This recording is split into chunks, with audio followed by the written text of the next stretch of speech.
Bien, buenas tardes a todos.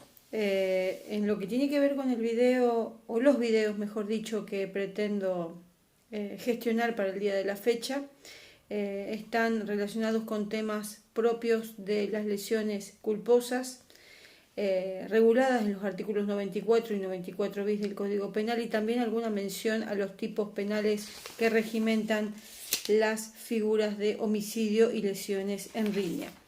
La modalidad expositiva va a ser similar a la que he adoptado en el video anterior, y en esto de no generar productos como son los videos educativos de una extensión que entiendo debe acotarse, porque precisamente no estamos hablando de una interacción entre el docente y el alumno. Voy a dividir estos temas en dos videos, uno dedicado a las lesiones culposas, con alguna referencia a sus disposiciones reflejas contenidas en el artículo 84 y 84 bis del Código Penal, y luego en un video aparte a las figuras de homicidio y lesiones en riñas. Para hablar de los delitos culposos tenemos que memorar, como personas, todas ustedes, los alumnos que han transitado ya y aprobado la parte general de nuestra materia del derecho penal, que a los fines pedagógicos se encuentra dividida en distintas asignaturas, memorar los conceptos básicos de los delitos culposos. En este sentido nos vamos a auxiliar de los conceptos. Les voy a pedir que refresquen conceptos que ustedes ya traen de la parte general de la materia. En este sentido, decir que la regulación de las lesiones culposas está prevista en los artículos 94 y 94 bis del Código Penal. El 94, sin importar, con esto no quiero decir que vamos a hacer foco en que ustedes recuerden las penalidades en cuanto al monto de la pena y a los tipos de pena que prevén los delitos, pero tanto las lesiones culposas como las lesiones culposas producto de la conducción imprudente, negligente o antirreglamentaria de un vehículo con motor tienen previstas penas de prisión, de multa e inhabilitación, y tienen respectivamente sus agravantes.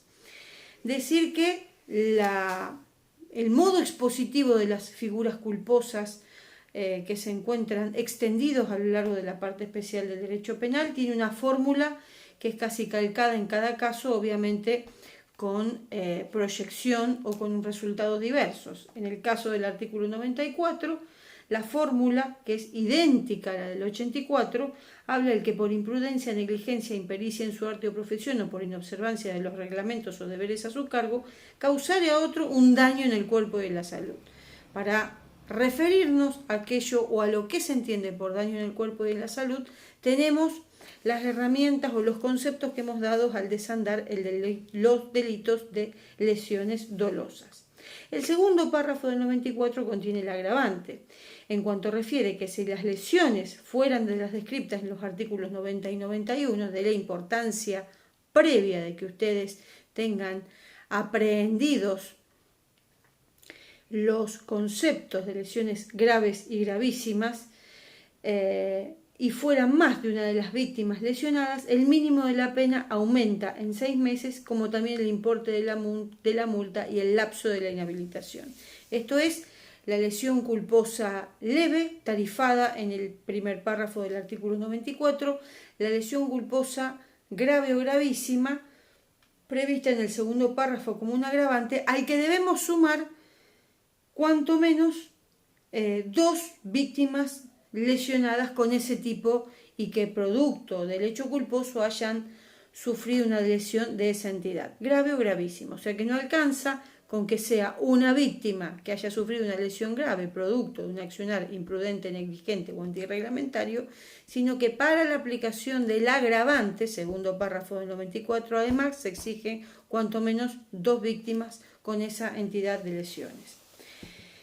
Esta fórmula legal se repite en el artículo 84 cuando refiere al homicidio culposo. Obviamente ahí el resultado está enderezado o está relacionado con la muerte de una persona. Vamos a tratar de aportar conceptos. Les voy a aportar conceptos de lo que se entiende por una conducta imprudente, qué es una conducta negligente, qué es la impericia y qué es la inobservancia de los reglamentos o de los deberes. En este sentido, decimos que imprudente es el que realiza una acción arriesgada, una acción que va más allá de lo que es dable admitir, siempre esto en consideración normativa, para que no se causen daños. Es imprudente quien no cumple el deber de cuidado, y el deber de cuidado lo da el molde de un individuo prudente. O sea, imprudente es el que se realiza una acción arriesgada, quien va más allá de lo prudente, de lo admisible. La contracara de la imprudencia es la negligencia.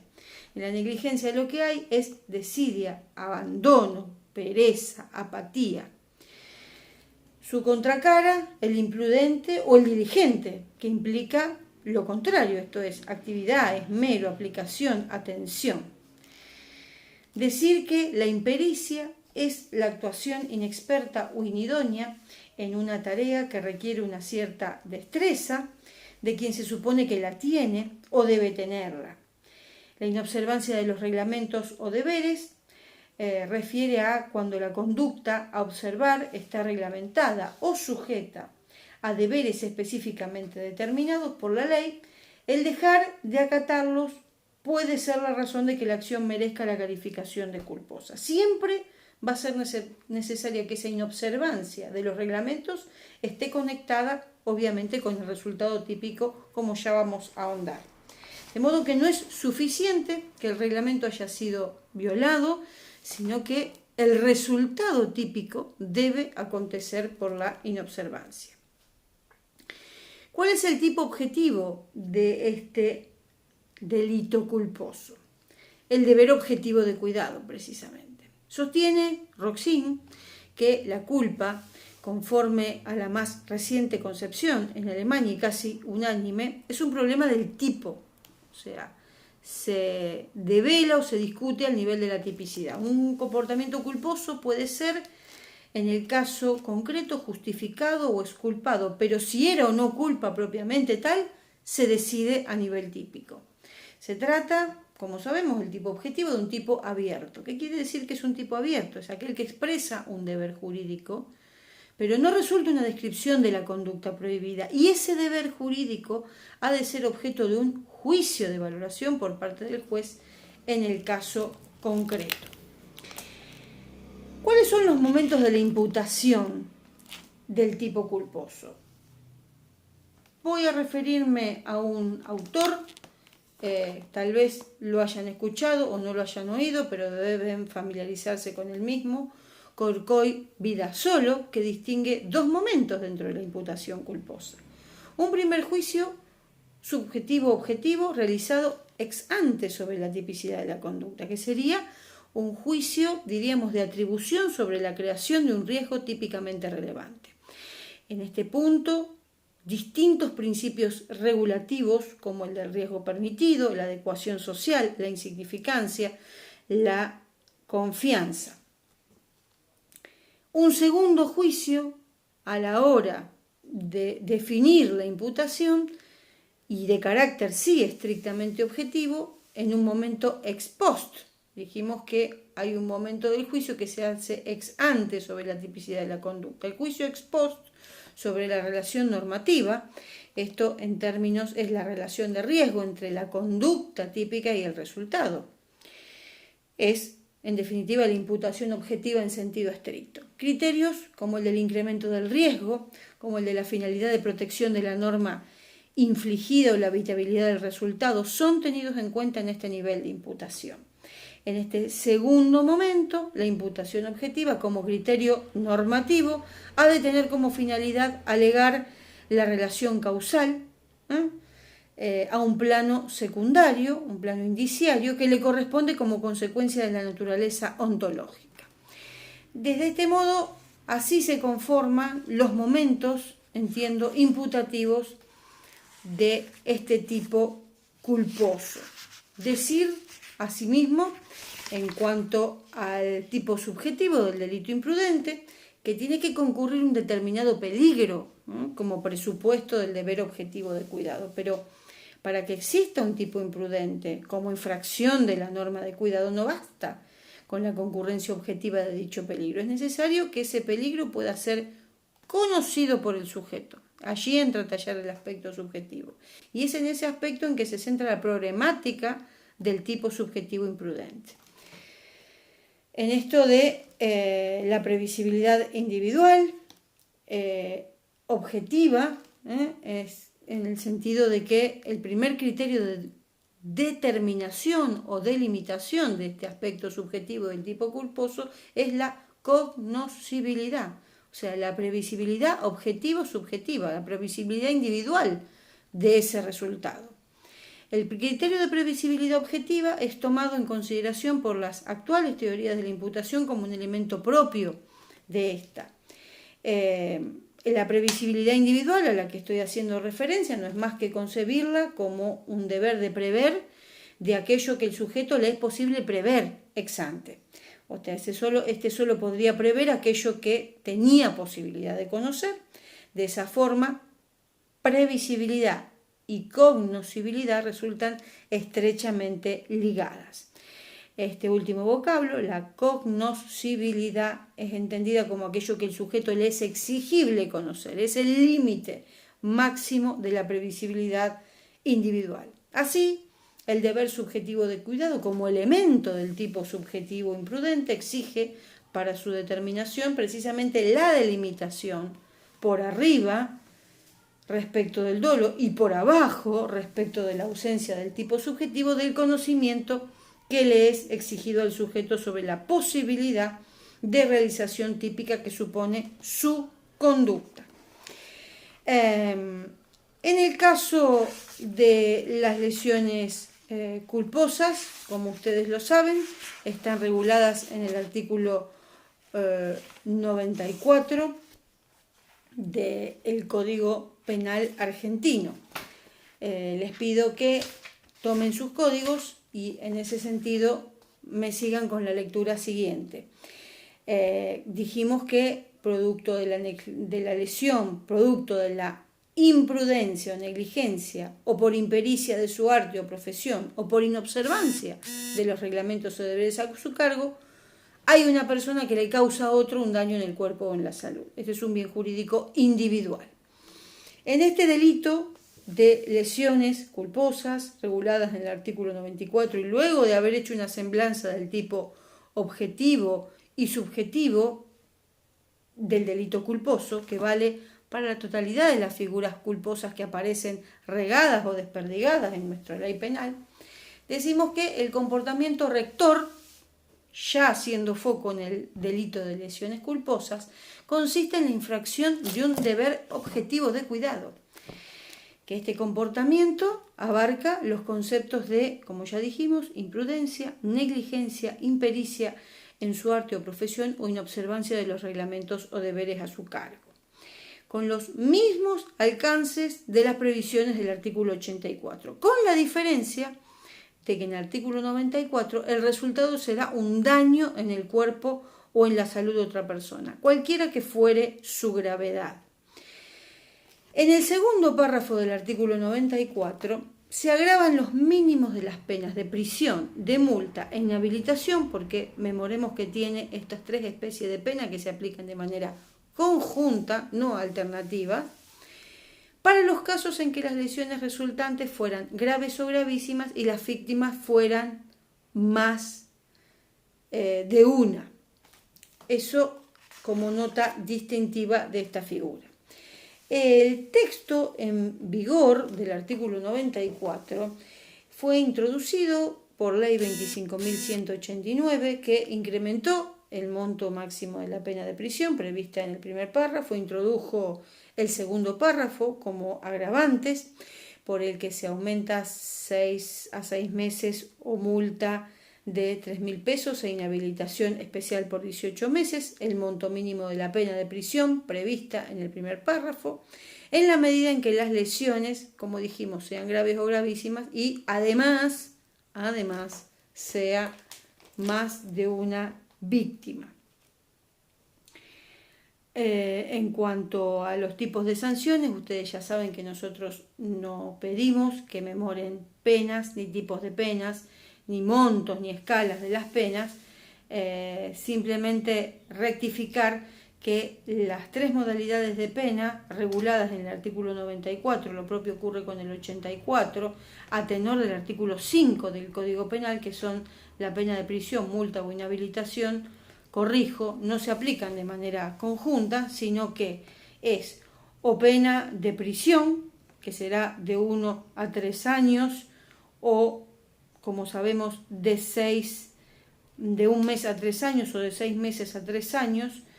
Esa es una variante punitiva. O multa de 3.000 pesos e inhabilitación especial por 18 meses. O sea que la pena de multa y la de prisión no juegan de manera conjunta, sino como una alternatividad. Corrijo lo que había dicho anteriormente.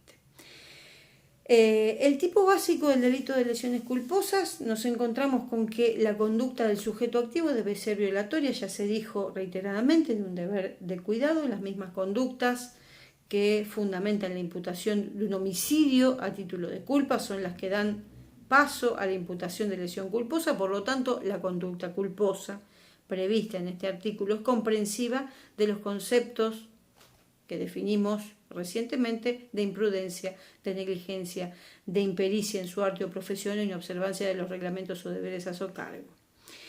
El tipo objetivo, obviamente que en él debemos observar que la conducta debe ser violatoria de un deber de cuidado. Nuestro código sigue en la regulación de los tipos culposos el sistema del numerus clausus. Bajo estas pautas, decir que en cada hecho, en la parte especial, indica el tipo culposo y lo caracteriza en la generalidad de los casos por la causación de un resultado con estas variables, la imprudencia, la negligencia, etc. En este sentido, se menciona por un sector de la doctrina que los culposos son tipos abiertos, más allá de esta mención numerus clausus que hay de conductas culposas. Esto es, están previamente tipificadas los delitos en modalidad culposa. Están mencionados en distintos capítulos de la ley penal. Ahora, eso no tiene nada que ver con si se tratan de tipos abiertos o cerrados. Yo coincido con ese sector de la doctrina en cuanto lo describe como tipos abiertos. En este sentido, ¿por qué son tipos abiertos? Bueno, porque muchas veces la violación del deber de cuidado, la violación del arte o profesión, debe ir a buscarse a disposiciones reglamentarias que regulan determinadas actividades. De modo que los culposos, podemos afirmar, son tipos abiertos, porque requieren ese complemento que se da a nivel de la antijuridicidad, cuando se discierne qué acciones son lícitas y cuáles son ilícitas. O sea, lo concreto es que causar la muerte o una lesión de un hombre, de un otro, por imprudencia, siguiendo con el ejemplo del homicidio culposo, lesiones culposas, requiere saber cuál es la acción concreta que llevó a ese resultado, y esa investigación nos dirá en qué radica la imprudencia como comportamiento violatorio del deber de cuidado. Asimismo, tenemos que poner énfasis en la importancia del resultado en los delitos culposos. Autores como Terragni, en una obra específicamente dedicada a analizar las figuras culposas o el delito culposo, remarca que en los delitos culposos, por regla general, es preciso que concurra un resultado material, que el legislador puede elaborar figuras culposas en las cuales el resultado no reúne esas características nítidas, pero dice el destacado doctor Terragni, de todas maneras tiene que referirse a un trastorno en las condiciones de existencia social. En tercer lugar, que el resultado no puede consistir únicamente en una pura actividad, porque en ese caso es muy difícil la distinción entre la producción dolosa y la culposa, y siendo la incriminación culposa excepcional, debe mantenerse en ese terreno restringido. Cuarta definición, que es criticable la equiparación de las acciones dolosas y culposas que hacen ciertas leyes, fundamentalmente administrativas y fiscales, porque dejan de lado la esencial diferencia, medular, basal diferencia entre el dolo y la culpa, que debe reflejarse en la punición. A la inversa, puede producirse el resultado y no configurarse la tipicidad si no se dan los restantes extremos de la figura en análisis. Por ejemplo, que no se verifique que la conducta viole un deber de cuidado, o que no medie negligencia, o que no medie imprudencia, o que se encuentre dentro del denominado riesgo permitido.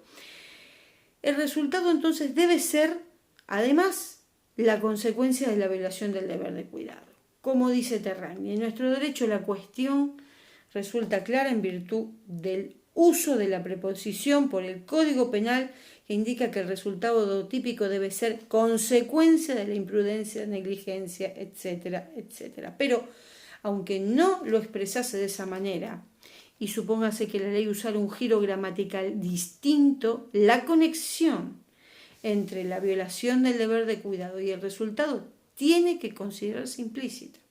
Debe evitarse la confusión entre lo puramente causal y lo normativo. Decir que en estos casos la estructura del tipo imprudente no admitiría la tentativa, que el delito se consuma bajándolo a las lesiones culposas concretamente, con las lesiones sufridas por la víctima, de la entidad que sea, primer o segundo párrafo del artículo 94. Y en cuanto a la participación, decir que se puede participar en un delito culposo. Bien, siguiendo al doctor Terragni en esta obra muy interesante, que si pueden acceder les sugiero que lo hagan para su lectura integral, dice que la posibilidad, esto no es un tema pacífico, pero la posibilidad de la participación en los delitos culposos es motivo de una polémica, lo afirma el propio Terragni, que está lejos de haberse decaído, y ello lo coloca en un tema, digamos, bastante discutido por los tratadistas de derecho penal. Decir que la participación es una forma de ampliación, diríamos, del tipo y de la pena, que requiere un manejo sumamente cuidadoso y estricto, porque el partícipe no realiza la acción típica.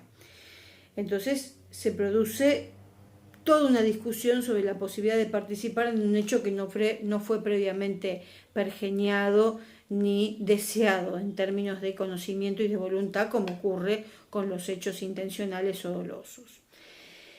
El aspecto del tipo subjetivo imprudente, tampoco hay unanimidad sobre este aspecto en la doctrina,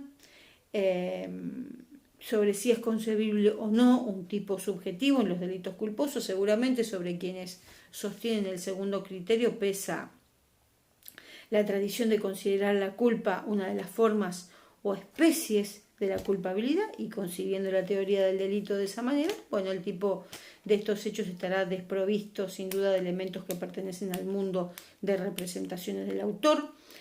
Estos elementos subjetivos corresponden a la descripción genérica de la infracción a la norma y son distintos de los presupuestos individuales de la obediencia a la norma. La previsibilidad, como sabemos, es uno de los elementos del tipo, porque la norma se dirige a motivar a sus destinatarios en acciones correctas, y para determinar si se ha configurado el tipo subjetivo es preciso indagar, que no se puede hacer de otra manera más que realizando un juicio ex ante, o sea, tomando como punto de vista al autor en el momento de la acción, la capacidad personal del autor. Esto talla sobre aspectos de su formación, de su nivel intelectual, cómo se encontraba física y psíquicamente en el momento de actuar, de desplegar su acción o conducta. No habrá previsibilidad individual cuando el hecho es ajeno a la experiencia corriente, de manera que excedía la esfera de su conocimiento y su capacidad personal.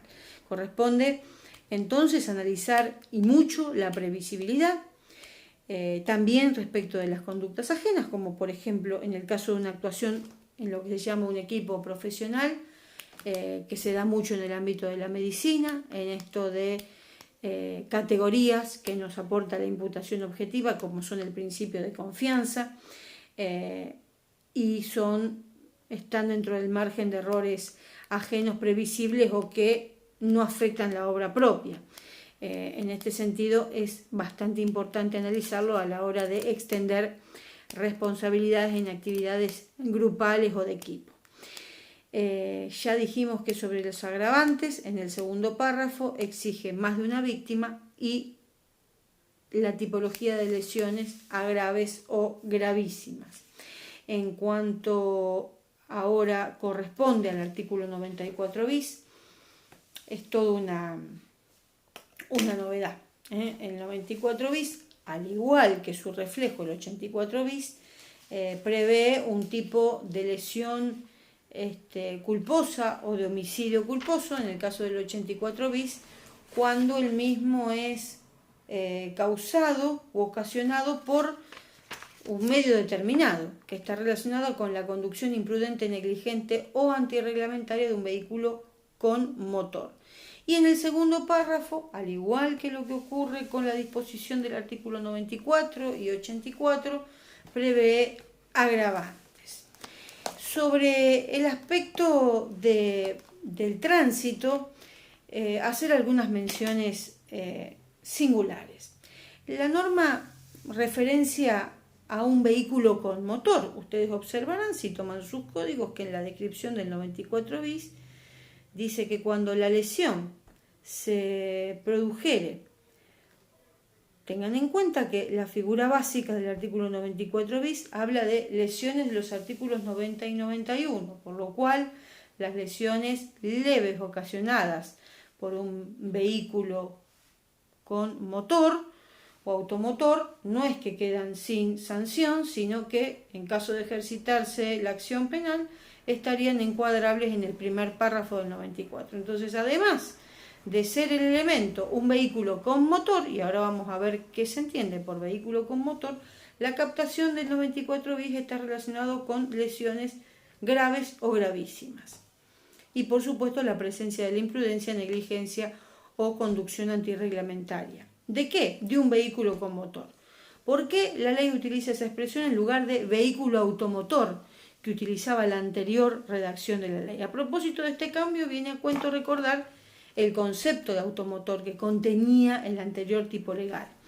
Concepto de automotor que decía que se trataba de una cosa mueble con un mecanismo de autopropulsión incorporado en su cuerpo o vinculada a que está provista que se desplaza fundamentalmente por tierra, destinada al transporte de personas o cosas.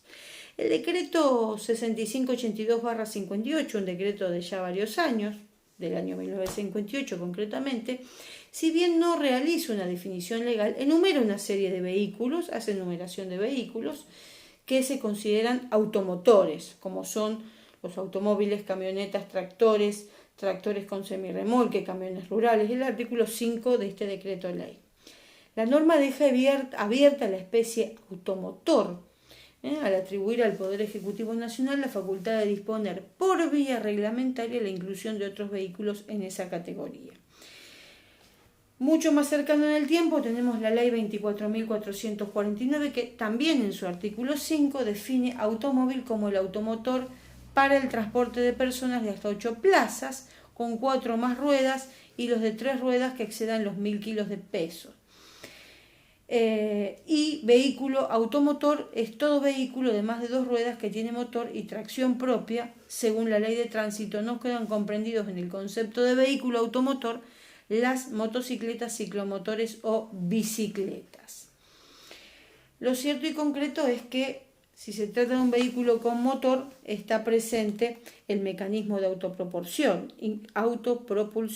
incorporado al cuerpo de la cosa, en este caso de la cosa en sí, del automóvil o del vehículo que se trate, o vinculada a que está provista que se desplaza fundamentalmente por tierra y que esté destinado al transporte de personas o cosas. Entonces, esta es una definición con suficiencia amplia que caracteriza al vehículo con motor. Vamos a definir ahora qué es una conducción imprudente, qué es una conducción antirreglamentaria y qué es una conducción negligente. Algo sobre la imprudencia y la negligencia lo dijimos. En este caso decir que la conducción imprudente, conforme nuestros precedentes, de definición de la imprudencia y la negligencia, decimos que la imprudencia es el defecto contrario a la prudencia, que es una de las 4 virtudes cardinales que enseña al hombre a discernir lo bueno de lo malo para actuar en concordancia. Es sinónimo de la prudencia, ¿no? De cordura, de templanza, de moderación de las acciones. Supone sensatez, acto, tino, sobre todo un modo de conducirse de tipo reflexivo. De modo que el imprudente, a contrario de esto, realiza acciones o conductas que no ha meditado previamente. ¿Qué ocurre con la conducción negligente? Bueno, la caracterización de la culpa con negligencia también tiene una antigua data. En su origen latino es mirar con indiferencia, aparece como una actitud, la negligente, de tipo omisiva, como un defecto en la atención y de la voluntad, como carencia, la pueden encontrar como carencia de las cualidades necesarias para obrar como lo quiere el orden jurídico. ¿Y qué nos ocurre con la conducción antirreglamentaria? Cuando la conducta a observar se encuentra reglamentada, no todas las conductas a la hora de tamizar acciones como culposas o no, o que no tipifiquen estas figuras, nos es mucho más fácil acudir a aquellas actividades que se encuentran reglamentadas, porque seguramente ese reglamento nos marcará una pauta o línea de comportamiento. No todas lo están, anticipo. De modo que cuando la conducta a observar está reglamentada o sujeta a deberes, estamos hablando de la conducción antirreglamentaria de vehículos con motor, el dejar de acatarlos puede ser la razón de que la acción merezca la calificación de culposa. Siempre, más allá de la reglamentación o no reglamentación de la actividad, va a ser necesario que la inobservancia de los reglamentos se encuentre conectada con el resultado típico. Dicho de otro modo, cuando existen actividades especialmente riesgosas, el legislador las reglamenta con la intención de evitar en lo posible que el peligro que ellas íncitamente representan se traduzcan en daños. Tomando el ejemplo del tránsito automotor, que es una actividad riesgosa, como el movimiento de este tipo de vehículos lo es por sí peligroso, la ley establece a qué velocidad debe desarrollarse, qué dispositivos de seguridad deben tener los rodados, cómo serán o deberán ser estacionados. Ocurre que esa apreciación no tiene otro alcance que la de ser un mojón, ser algo indiciario. No es suficiente que el reglamento, esto sí quiero que les quede claro, que no es suficiente que el reglamento haya sido violado, sino que el resultado típico debe acontecer por la inobservancia. Sobre el particular, si ustedes toman la ley 24.449, que es la Ley Nacional de Tránsito, van a tener regulados. Tengo aquí un apunte de contención al que me voy a referir. En el artículo 39, las condiciones para conducir. En el artículo 48, lo que está prohibido en la vía pública. Esto es, hay indiciariamente cuestiones reglamentarias de la actividad. Eso luego debe necesariamente, para llegar a concluir que hubo una conducta culposa y en ese sentido tipificable bajo las pautas, en este caso del artículo 94 bis, que esa inobservancia se encuentre conectada, como dijimos, al resultado típico. Figuras agravadas del artículo 94 bis. La figura básica en el 94 bis se agrava si concurren algunas de las circunstancias que se detallan seguidamente. La fórmula O que utiliza la ley aquí claramente indica que puede darse cualquiera de ellas para tipificar la conducta. En todo caso, si se comete más de un agravante, ¿sobre qué va a influir esto? Sobre el monto de la mensuración de la pena. Esto les tiene que quedar a ustedes en claro, porque el segundo párrafo dice que la pena será de 2 a 4 años de prisión si se verificare alguna de las circunstancias previstas por el párrafo anterior y el conductor se diese la fuga o no intentase socorrer a la víctima o estuviese bajo los efectos, esto es, el O que aparece presente en el segundo párrafo indica que cualquiera de estas inconductas que se verifiquen, me alcanza para aplicar el segundo párrafo del 94. Si ocurren más de 2, fatalmente no va a haber un concurso ideal de calificantes. Encuadrará en más de un agravante y eso eventualmente puede tener impacto a la hora de mensurar la pena. Cuando lleguemos a la etapa de la sentencia, entre el mínimo y el máximo de 2 a 4 años, si verifico 2, 3 o 4 de estas agravantes que tarifa el segundo párrafo del 94 bis, más me alejaré tal vez del mínimo legal y me acercaré a un intermedio o al máximo de la pena de 4 años de prisión. Primer calificante, que el conductor se diera de la fuga o no intentase socorrer a la víctima, siempre y cuando no ocurra el supuesto de abandono de persona del 106. Claramente este agravante surge de la desaprensión y del desprecio a la vida, que implica dejar a la víctima indefensa luego de lograr. Esto es, luego de haberla atropellado. El agravante se tipifica cuando no se diere la conducta del 106. Segunda de las agravantes, cuando el conductor, dice aquí, estuviere bajo los efectos de estupefacientes o con un nivel de alcoholemia igual o superior a los 500 miligramos por litro de sangre en el caso de conductores de transporte público o 1 gramo por litro de sangre en los demás casos.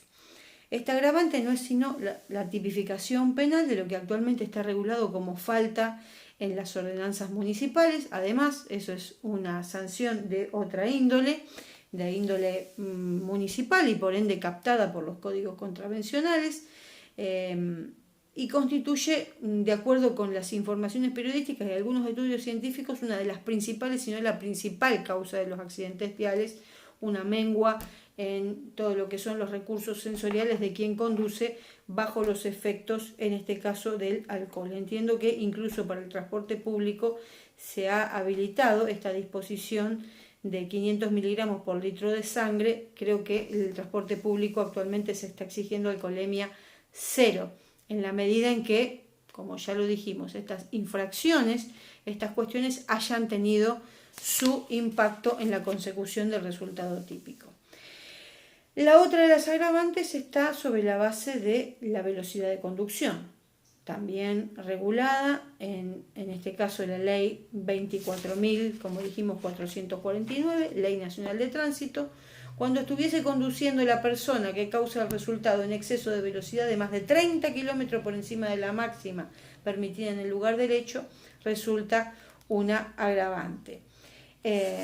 Luego, decir que si condujese estando inhabilitado para hacerlo por autoridad competente, generalmente esta inhabilitación deviene como resultado de una infracción y su consiguiente sanción, de modo que el quebrantamiento de la prohibición, además de tipificar en otra figura del Código Penal, como es el artículo, si la memoria no me falla, 281 bis del Código Penal, implica un doble desprecio de la norma objetiva de cuidado. O sea, a ello se le agrega el plus subjetivo que conlleva violar la prohibición, o sea, en el hecho concreto y la prohibición anteriormente impuesta.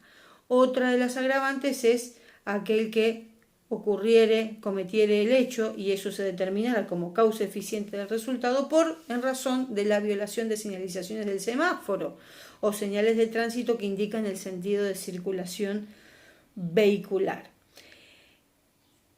Luego, cuando se dieren también las circunstancias del artículo 193 bis, el artículo 193 bis refiere, lo vamos a leer concretamente, con la participación, o sea, si en el contexto de una prueba de velocidad o destreza con un vehículo con motor realizada sin la autorización legal competente, ocurriere un resultado lesivo, en ese caso la persona que en ese contexto de prueba de velocidad causa una lesión a otro responderá seguramente en un concurso ideal o real de figuras entre el 193 bis por el hecho de la creación de un peligro para la vida o integridad física de las personas por la participación en este tipo de pruebas y además por el delito de lesiones culposas.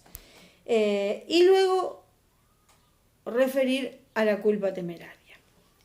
Porque este artículo 94 bis refiere en su última versión como hecho que agrava la pena quien actuare con culpa temeraria o cuando fueren más de una de las víctimas lesionadas. Las más de una de las víctimas lesionadas es un dato objetivo que no trae complejidad. Vamos a detenernos un poquito en la culpa temeraria. Zaffaroni, Alagia y Slocar, en lo que es su obra de Derecho Penal Parte General, refieren que se puede clasificar la culpa, ustedes ya lo habrán estudiado, seguramente lo que han leído el manual de Zaffaroni, en culpa consciente o con representación y culpa inconsciente o sin representación. En la primera, en la culpa consciente, la gente, lo que ocurría era se representaba la posibilidad de producción del resultado. En la primera de ellas, la gente básicamente hacía eso. En la restante, pese a tener los conocimientos que le permitían representarse esa posibilidad de producción de resultados, no lo actualizaba, o sea, no pensaba en eso, en esa posible consecuencia. Por ende, no se la representaba, no tenía conciencia, en definitiva, de la creación del peligro, que siempre es de un resultado. En cualquier caso, de estas dos variantes de culpa, con o sin representación, para la tipicidad culposa bastaba con el conocimiento actualizable, ¿se acuerdan? Que decía el manual, es decir, que no era necesaria la actualización, o sea, el pensar en ello o en las consecuencias del obrar o en la conciencia de la creación del peligro. Estas clases de culpa no señalaban grados de la misma, por ende, desde el punto de vista del injusto, la gravedad de la culpa está señalada por su temeridad, que tiene lugar cuando hay dominabilidad.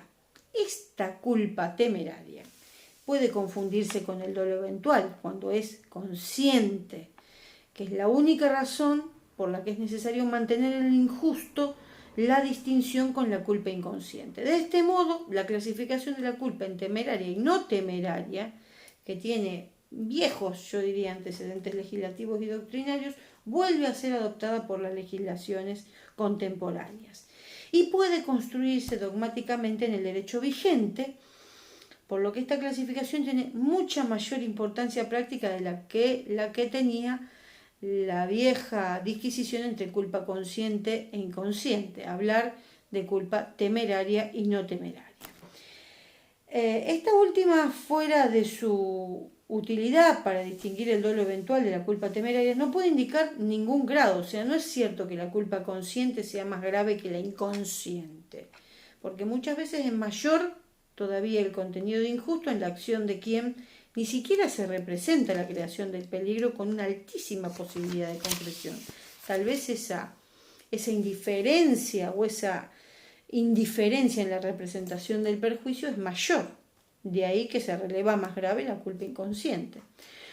Voy a recurrir para esto a un autor como Luzón Peña. Luzón Peña tiene un tratado de parte general que explica que la imprudencia temeraria del tipo que la estamos analizando o grave supone una elevada peligrosidad no controlada o suficientemente controlada y que, por tanto, grave infracción de alguna norma elemental de cuidado es por ello una imprudencia que gráficamente se puede decir que solo realiza el hombre muy poco cuidadoso. La imprudencia temeraria, al decir de este autor, no es incompatible con infracciones de reglamentos. Es más, si hay una pluralidad de infracciones reglamentarias y por tanto de múltiples normas de cuidado expresamente previstas por el legislador, será un indicio importante de que hay grave infracción de las normas básicas de cuidado. Tengamos en cuenta que es un término bastante difícil de definir, pero entiendo que estas palabras del autor Luzón Peña son de ayuda. Mencionar también aquí, me voy a auxiliar de tratadistas de fuste como son Jacobs y Roxin. En el caso de Jacobs menciona que cada vez con mayor frecuencia el legislador requiere, en lugar de simple imprudencia, la temeridad del comportamiento, y esta temeridad se entiende en general como imprudencia grave o crasa. Hasta ahora no se ha logrado una concreción reconocida en general de gravedad. Para determinar lo grave, se podría equiparar la temeridad con la imprudencia consciente, similar al dolo. Roxin afirma que si se puede establecer incluso entre el dolo y la imprudencia una relación gradual, está claro que también dentro de la imprudencia se pueden distinguir formas más fuertes y más débiles. De modo que el legislador ha hecho uso de esa posibilidad al no hacer en numerosos casos presupuesto de la punibilidad a la mera imprudencia simple, sino solo una forma cualificada, que es la temeridad. La temeridad, en términos de Roxin, aparece a veces en el tipo básico. Está claro que se trata, la temeraria, de una imprudencia sustancialmente elevada. De modo que, en definitiva, para definir la culpa temeraria, tenemos necesariamente que acudir a la naturaleza del caso. Me quedo con las palabras de Luzón Peña en cuanto explica que la imprudencia temeraria grave supone elementos de peligrosidad no controlada o suficientemente controlada y por ende una grave infracción de alguna o algunas normas elementales de cuidado. Cuanto más sean las normas reglamentarias incumplidas, yo entiendo que más se acerca la conducta del justiciable a la culpa temeraria. Ese es un plafón de interpretación de la ley que les propongo transmitirles a ustedes y en ese sentido discurran en los textos legales e incluso amplíen estas menciones y recorrida doctrinaria que les he hecho para definir lo que tiene que ver con que es el punto más medular y significativo a la hora de definir estas agravantes de la figura de homicidio, como es la culpa temeraria. Pero siempre, siempre y en todos los casos tengan presente que la violación reglamentaria no basta para decir que hubo culpa y por ende que hubo responsabilidad penal culposa, sino la necesidad de analizar en el caso concreto el carácter determinante de esa infracción reglamentaria con el resultado ocurrido. Con 47 minutos de video, excediéndome en lo que fue la proyección, pensaba hacer un video de 30 minutos, les pido perdón por la extensión, pero quería plasmarle la mayor cantidad de herramientas de estas figuras culposas, siempre de difícil análisis y estudio, toda vez que su forma o la forma de redacción del tipo culposo es difícil a la hora de evaluar de responsabilidades, porque necesariamente debemos acudir a disposiciones auxiliares para completar la norma y por ende aplicar la tipificación en caso de corresponder. El próximo video va a estar relacionado con los delitos de lesiones y homicidio en riña. Muchas gracias.